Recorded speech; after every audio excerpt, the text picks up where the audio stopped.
إنك حميد مجيد মহান আল্লাহ পাক রব্বুল আলামিন আমাদেরকে পবিত্র জুমার দিন আল্লাহ তাআলার ঘরে আসার ও বসার তৌফিক দান করেছেন। এই জন্য আমরা সকল অন্তঃস্থল থেকে শুকরিয়া আদায় করি আলহামদুলিল্লাহ। আল্লাহ পাক রব্বুল আলামিন যাকে মহব্বত করেন, যাকে ভালোবাসেন, তাকে তার ইবাদত করার তৌফিক দান করেন। আল্লাহ পাক রব্বুল আলামিন খাঁটি মুমিনের কিছু পরিচয় তুলে ধরেছেন, যে খাঁটি মুমিন কারা, খাঁটি ইমানদার কারা। আপনার ভিতরে সমস্ত কিছু আছে, আপনি নামাজ পড়তেছেন, আপনি হজ পালন করতেছেন, রোজা রাখতেছেন, কিন্তু আপনার ভিতরে একটি স্বভাব হলো মানুষকে কষ্ট দেওয়া, মানুষকে খোঁচা মেরে কথা বলা। আল্লাহ রাসূল সাল্লাল্লাহু আলাইহি ওয়াসাল্লাম বলেন, আল মুসলিমু মান সালিমাল মুসলিমুনা মিন লিসানিহি ওয়া ইয়াদিহি। খাঁটি মুসলমান ওই ব্যক্তি যাহার হাত ও মুখ হইতে অপর মুসলমান নিরাপদ থাকে। হাদিসে অনেক ব্যাখ্যা আছে। আল্লাহ রাসূল সাল্লাল্লাহু আলাইহি ওয়াসাল্লাম বলেন, আপনি শুধু নামাজ পড়লে খাঁটি মুমিন হইতে পারবেন না, আপনি শুধু রোজা রাখলে খাঁটি মুমিন হইতে পারবেন না, আপনি শুধু হজ পালন করলে খাঁটি মুমিন হইতে পারবেন না, যতক্ষণ পর্যন্ত নাকি আপনার হাত এবং মুখ দ্বারা অন্য কোনো মুসলমান যাতে কষ্ট না পায়। আপনার হাত এবং মুখের দ্বারা যদি অন্য কোনো মুসলমান যদি কষ্ট পেয়ে থাকে, তাহলে আপনি খাঁটি মুমিন বান্দা হইতে পারবেন না। আর আল্লাহ তাআলা কোরআন কি বলেছেন, ওয়াল্লাযীনা ইউযুনাল মুমিনিনা ওয়াল মুমিনাত। যে কোনো বান্দা মুমিন নরনারী অর্থাৎ পুরুষ এবং মহিলাকে কষ্ট দেয়। ওয়াল্লাযীনা ইউযুনাল মুমিনিনা ওয়াল মুমিনাত বিগাইরি মাকতাসাবু ফাকাদ ইহতামালু বুহতানা ওয়া ইসমান মুবিনা। আল্লাহ পাক রব্বুল আলামিন বলেন, যে ব্যক্তিকে আপনি কষ্ট দিলেন অটোমেটিক তার পাপাচার আপনার আমলনামায় চলে বলে নাউযুবিল্লাহ। তাহলে দেখেন এখানে কত বড় কথা বলা হয়েছে। আপনি একটা ব্যক্তিকে কষ্ট দিতেছেন কথার মাধ্যমে, আপনি একটা মানুষকে কাজের মাধ্যমে কষ্ট দিতেছেন, অটোমেটিক তার বদামল আপনার আমলনামায় চলে যাইতেছে। আর রাসূল বললেন, যতক্ষণ পর্যন্ত নিজের হাত ও মুখ দ্বারা কাউকে কষ্ট দেওয়া থেকে বিরত না থাকবে, খাঁটি মুমিন হওয়া যাবে না। আর রাসূল কারীম সাল্লাল্লাহু আলাইহি ওয়াসাল্লাম বলে দিয়েছেন, কাল কিয়ামতের ময়দানে আল্লাহ পাক রব্বুল আলামিন ইনসাফের দাঁড়িপাল্লা কায়েম করবেন। সেদিন কোনো কিছু থেকে, সেদিন কোনো ঘুষও চলবে না, কোনো কথাও চলবে না। মানুষের ভিতর থেকে যখন আপনি কোনো মানুষকে কষ্ট দেবেন, কাল কিয়ামতের ময়দানে আপনাকে দুজনকে দাঁড়ানো হবে যে তুমি কেন কষ্ট দিয়েছো। আল্লাহ পাক রব্বুল আলামিন বলবে, দেখো আজ তো কোনো টাকার লেনদেন চলবে না, দেখো তার আমলনামায় নেকি আছে কিনা। যদি তার নেকি থেকে থাকে, আল্লাহ পাক রব্বুল আলামিন বলবেন তার নেকিগুলো তার আমলনামায় দিয়ে দাও, আর তার যে গুনাহ আছে সেই গুনাহগুলো তার আমলনামায় দিয়ে দাও। তাহলে দেখেন, আজ আমি আপনি নামাজ পড়তেছি, হজ করতেছি, রোজা রাখতেছি, যাকাত দিতেছি, কিন্তু মানুষকে কষ্ট দেওয়া থেকে বিরত থাকতেছি না। মানুষকে আজ আমি আপনি কষ্ট দিতেছি কথার মাধ্যমে, হাতের মাধ্যমে, মুখ দিয়ে ফাহিশা কথা বের করতেছি, কোনো কিছু হলে হাত তুলতেছি। এটা আমার আপনারই ক্ষতি, অন্য কারোর ক্ষতি না। আজ আমি গিবতে স্বয়ং সম্পূর্ণ।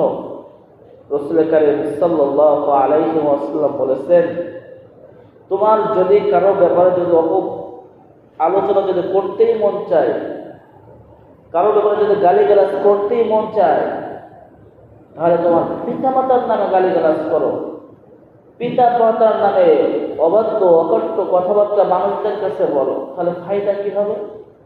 রাসূল কারীম সাল্লাল্লাহু আলাইহি ওয়াসাল্লাম বলে, তুমি যে তোমার পিতামাতার বিরুদ্ধে কথা বললা, মিথ্যা কথা বললা, এর দ্বারা কাল কিয়ামতের ময়দানে যখন নাকি তোমাকে দাঁড় করানো হবে, তুমি যে আমল করেছো এই আমলটা তোমার পিতামাতার আমলনামায় চলে যাবে। আমি রাসূল বলতে চাই, তুমি যে আমলনামা করছো, নেকি করছো, তোমার সে আমলনামা তোমার পিতামাতা পাইলো, অন্য কেউ তো পাইলো না। তবে দেখেন কতগুলো কঠোর কথা রাসূল বলেছেন। যদি কথা বলতেই মন চায় তাহলে তোমার পিতামাতার বিরুদ্ধে কথা বলো। আর দেখেন আমি একটা আমল করতেছি, আমি আপনি কত প্রকার আমল করে, কিন্তু চার দোকানে গেলে, বাজারে গেলে, দোকানে বসলে একজনের নামে মিথ্যা কথা বলতেছে, আমি শুনতেছি, আমি কোনো কথা বলতেছি না, আমি নিষেধও করতেছি না, আমি শুধু শুনতেছি, এটাও আপনি গুনার ভাগীদার হলেন। আপনি নিষেধ করেন ভাই না, আপনি যার বিরুদ্ধে কথা বলতেছেন রাসূল তো বলতে নিষেধ করেছেন, আপনি তার সামনে যে বলেন, তার যদি কোনো দোষ থাকে আপনি তার সামনে যে বলেন ভাই এটা আপনার অন্যায় হইতেছে, আপনি তার সামনে বলতেছেন না, অন্তঃসরে বলতেছেন। রাসূল বলেন কাল কিয়ামতের ময়দানে আপনার আমলনামা তার আমলনামায় দিয়ে দেওয়া হবে। মানে নাউজুবিল্লাহ বলেন। রাসূল বলছেন যদি তোমার বলতেই মন চায় তোমার পিতামাতার নামে বলো। এ মুসলমান, এর জন্য নিজেকে শুধরাইতে হবে, নিজের আমল অটোমেটিক তার পক্ষে চলে যাবে। আল মুসলিমু মান সালিমাল মুসলিমুনা মিন লিসানিহি ওয়া ইয়াদিহি। রাসূল বলেছেন খাঁটি মুমিন ওই ব্যক্তি যাহার হাত এবং মুখ হইতে অপর মুসলমানদের অপর থেকে। আজ দেখেন সমাজে অনেক ব্যক্তিকে আমরা খারাপ বলে থাকি। প্রত্যেকটা মানুষের কিছু কিছু ভালো কাজ থাকার দরকার, যাতে মরে যাওয়ার পরে যাতে মানুষজন বলতে পারে না লোকটি ভালো ছিল। আর আপনার জীবনটাকে আপনি এমনভাবে সাজাইলেন যে কোনো মানুষ দেখলে আপনাকে খারাপ বলে।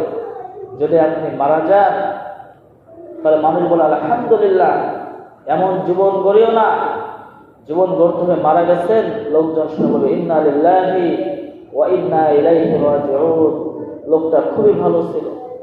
এই টেকের একটি ঘটনা, এক সুদখোর মারা গেছে, নাম ছিল আয়েশা। তা যখন নাকি তার মৃত্যুর খবর ছড়িয়ে পড়ল, মাইকি পর্যন্ত এলান দিয়ে বলল আলহামদুলিল্লাহ, কারণ সুদ খাইতে খাইতে মানুষকে এতভাবে কষ্ট দিয়েছে। যারা সুদে টাকা আনে তারাও তো গুনাহগার, কিন্তু মানুষ এখন ঠেকাই পড়ে কি করবে, মানুষকে এমনভাবে চেপটাইছে যে সমস্ত এলাকাবাসী যখন নাকি তার মৌতের খবর শুনলো বলল আলহামদুলিল্লাহ। তো মৌতটা হয়েছে কিভাবে সুদ করে, যখন নাকি পাট জাগ দিতে গেছে, পাটের তো অনেক ময়লা, হঠাৎ করে মির্গি রোগ উঠে গেছে, ওই ময়লা পানির ভিতরে মৃত্যুবরণ করছে। নাউজুবিল্লাহ বলে। তার সুদ করে মৃত্যু ভালো হতে পারে না, গুনাহগারের মৃত্যু ভালো হইতে পারে না, ফাসিকের মৃত্যু ভালো হইতে পারে না, অপমৃত্যু হবে এদের।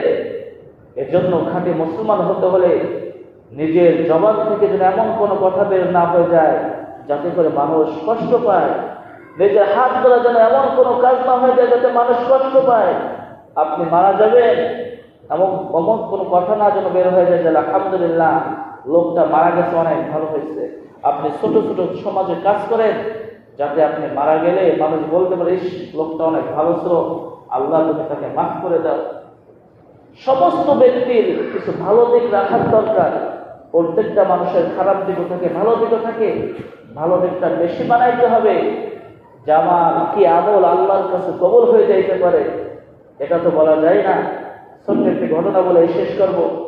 পয়গম্বর মুসা আলাইহিস সালামের জামানায় এক যুবক পুরো গ্রামটাকে তছনছ করে দিচ্ছে। অর্থাৎ যেখানেই গুনাহগার সেখানে সে আগে উপস্থিত।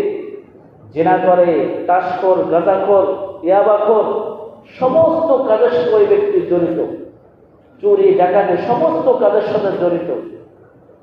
তা গ্রামের লোকজন সিদ্ধান্ত নিল এই যুবককে আর গ্রামে রাখা যাবে না। মুরব্বীরা পরামর্শ করলো যে এই যুবককে গ্রাম থেকে তাড়াই দিতে হবে। তা যেই কথা সেই কথা অনুযায়ী যুবককে গ্রাম থেকে তাড়িয়ে দিয়েছে। তা কিছুদিন পর খবর এসেছে এক বুজুর্গকে স্বপ্নে দেখাইতেছে যে অমুক ব্যক্তি জঙ্গলে মারা গেছে, তার লাশটাকে কাফনের ব্যবস্থা করো, দাফনের ব্যবস্থা করো। তা কয়েকদিন পর পর স্বপ্নে দেখাইছে, যাইতেছে না। এরকম স্বপ্নে দেখাইতে আছে। এখন আল্লাহর বুজুর্গ বলতেছে গ্রামের লোকজনকে, চলো আমরা ওই জঙ্গলে যেয়ে দেখি যে কে মারা গেছে। আল্লাহ পাক রব্বুল আলামিন আমাকে বারবার স্বপ্নে দেখাইতেছে। তা গ্রামের কিছু লোকজন জঙ্গলের ভিতরে যেয়ে দেখে, যেই লোকটিকে গ্রাম থেকে তাড়িয়ে দিয়েছিল, যেই গ্রাম থেকে তাকে বাহির করে দিয়েছিল, সেই যুবকের লাশ জঙ্গলের ভিতরে পড়ে আছে। তা সমস্ত মানুষ হতভম্ব হয়ে গিয়েছে। যাকে নাকি গ্রাম থেকে তাড়িয়ে দেওয়া হলো, গ্রাম থেকে বাহির করে দেওয়া হলো এত অন্যায় কাজ করার জন্য, কিন্তু আল্লাহ পাক রব্বুল আলামিন তাকে স্বপ্নে দেখাইছে যে তার দাফনের ব্যবস্থা করো, দাফনের ব্যবস্থা করো। কারণটা যুবকটাকে গ্রামে যখন নিয়ে এসেছে, তখন সমস্ত মানুষ এক জায়গায় জড়িত হয়েছে, জমা হয়েছে। মানুষজন দেখতেছে, কোনো কথা নাই, কোনো কান্না নাই। একটা খারাপ মানুষ যদি মারা যায়, গ্রামের মানুষ আলহামদুলিল্লাহ বলে, তা কোনো মানুষ কান্না করতেছে না। হঠাৎ করে দুটি বাচ্চা তাকে দেখেই কান্নাকাটি করতেছে। তা মানুষ তো হতভম্ব হয়ে গিয়েছে, গ্রামের কোন মানুষ কান্নাকাটি করতেছে না, তোমরা দুই ভাই কেন কান্নাকাটি করতেছ? বলে, ভাই শুনেন, আমরা দুই ভাই এতিম, আমরা খাবার ঠিক মতো খাইতে পারি না। আমরা যে মাদ্রাসায় পড়াশোনা করব, সেই পড়াশোনার টাকাও আমরা গুছাইতে পারি না। এই যে ভাইটা মারা গেছে, আমাদেরকে প্রত্যেকদিন সকালবেলা আমাদের খাবারের ব্যবস্থা করত, আমাদের মাদ্রাসায় যাওয়ার পড়াশোনার ব্যাপারে তারা আমাদেরকে আগাই দিত। আজ তো আমার ভাই দুনিয়া থেকে বিদায় নিয়ে চলে গেছে, আজ আমরা কিভাবে পড়ালেখা করবো, কিভাবে খাবার খাইব? আল্লাহ পাক রব্বুল আলামিনের কাছে এই যে জিনিসটা, যে মাসুম বাচ্চাদেরকে, এতিম বাচ্চাদেরকে খাওয়াইতেছে, তাদের ইলমে শিক্ষা করার জন্য তাদেরকে আগাই দিতেছে, এটা আল্লাহর কাছে পছন্দ হয়ে গেছে। আল্লাহ পাক রব্বুল আলামিন তাকে মাফ করে দিয়েছেন। এক বুজুর্গকে স্বপ্নে দেখাইতেছে, যাও যে তাকে দাফনের ব্যবস্থা করো, কাফনের ব্যবস্থা করো। এজন্য মুসলিম সমাজ প্রত্যেকটা মানুষের ভালো দিকগুলো থাকার দরকার, ছোট ছোট কাজগুলো থাকার দরকার। এখানে অনেক মানুষ আছে, অনেক মানুষদেরকে অনেকভাবে হেল্প করে। এই যে চৌধুরীকে একটা জিনিস দেখি, যে যত আলেম আছে, যত উলামা ইকরাম আছে, ওনার দোকানে যে পান দিতে যায়, হাত দিতে যায়, কোনো একটা ওনার কাছে টাকা নেয় না। কাজটা কিন্তু ছোট, 5 টাকা, কিন্তু এই কাজটা কিন্তু ছোট, কিন্তু মন থেকে একটা দোয়া চলে আসে যে আমার কাছ থেকে টাকাটা নিল না। এই যে একটা দোয়া, একটা ভালো দিক। আপনি বাজারে যাইতেছেন, একজন মুরব্বীকে আপনি আগায় দেন, মুরব্বী আপনি সদাই নিয়ে যাইতে পারতেছেন না, আসুন আপনার সদাইটা আমি নিয়ে দিই। এই যে একটা ভালো দিক। আপনি যখনই মারা যাবেন, আপনার অন্তর থেকে দোয়া চলে আসবে, ইস বেচারা অনেক ভালো ছিল, আমি একদিন সদাই নিয়ে যাইতেছি, আমি পারতেছিলাম না, আমার সদাইটা সে দিয়ে দিয়েছিল। এই যে মন থেকে যে একটা দোয়া চলে আসে। দোকানদার থেকে মানিক 20 টাকা, আমাকে তো হুজুর সবার জন্য 100 টাকা, আপনার জন্য 90 টাকা। এই যে একটা আলেমদের প্রতি মহাব্বত, এই যে আলেমদের প্রতি একটা কদর, এ তো দোয়া এমনিতেই চলে আসবে। এজন্য মুসলমান প্রত্যেকটা মানুষের কিছু ভালো দিক থাকার দরকার, যে প্রত্যেকটা মানুষ যাতে মারা গেলে বলতে পারে যে আলহামদুলিল্লাহ, আল্লাহ তাআলা শুকরিয়া আদায় করে বলতে পারে যে আল্লাহ তুমি লোকটাকে জান্নাতবাসী করে দাও, লোকটা অনেক ভালো ছিল। আর যদি আপনি মানুষকে কষ্ট দেন, রাসূল বলেন আল মুসলিমু মান সালিমা আল মুসলিমুনা মিন লিসানিহি ওয়া ইয়াদিহি, খাঁটি মুসলমান ওই ব্যক্তি যার হাত ও মুখ হইতে অপর মুসলমান নিরাপদ থাকে। আর আল্লাহ তাআলা কোরআনে কি বলেছেন, আল্লাযিনা ইয়াদউনা তাসাউবা বিগাইরি মাকসুদ ক্বাদ ইহতামালু বুহতানা ওয়া ইসমান মুবিনা, যে ব্যক্তি মুসলমান নরনারীকে কষ্ট দেয়, তার বদ আমল, তার বদ নেকি তার আমল নামে অটোমেটিক চলে যায়, আর তার নেকি তার আমল নামায় চলে যায়। আর রাসূল তো বলেছেন, যার কারণ নামে যদি গীবত করতেই মন চায়, বাজে কথা বলতেই মন চায়, তাহলে তুমি তোমার পিতামাতার নামে কথা বলো, পিতামাতার নামে গালিগালাজ করো, তাহলে কি হবে? তুমি তো তার সন্তান, তোমার আমল নামা তোমার পিতামাতার নামে চলে যাবে। আজ তুমি একজনের নামে গীবত করতেছো, একজন অপমান করতেছো, তোমার আমল অটোমেটিক তার নামে চলে যাইতেছে। এজন্য ফাহিশা কাজ থেকে বিরত রাখবো ইনশাআল্লাহ, 5 ওয়াক্ত নামাজ পড়বো ইনশাআল্লাহ। আল্লাহ আমাদের সকলকে কথাগুলো আমল করার তৌফিক দান করুন।